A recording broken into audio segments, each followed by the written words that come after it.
Hello, my name is Benjamin Hart. I'm an American attorney and the Managing Director of Integrity Legal here in Bangkok, Thailand. As the title of this video suggests, we're discussing wills in Thailand and the importance of witnesses. There's a number of ways to draft a will in Thailand legally. Practically, in our opinion, there's really only a couple. Notably, you'll hear about so-called holographic wills. I think we did a video on that years ago, sort of handwritten wills.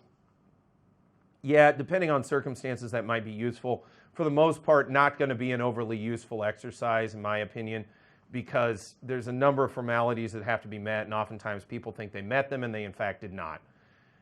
But witnesses are a formality that really are something that come into the will-making process. That is something you need to bear in mind when making a will. And a witness doesn't necessarily have to be somebody who knows you or really has any personal relationship, but just basically somebody to attest that the actual person associated with the document actually signed it.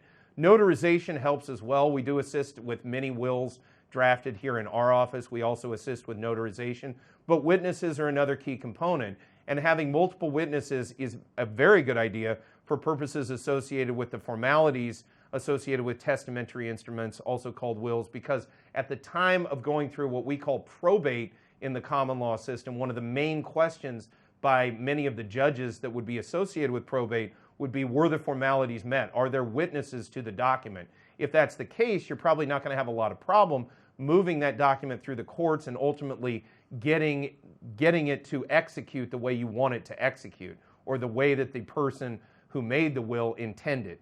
Without the proper witnesses and without the proper formalities, you could end up in a situation where, the will is not effectively put through the legal process, and judges are not willing to issue an order based solely on the will. So for these problems, a good idea to forestall that may be to have proper witnesses at the outset.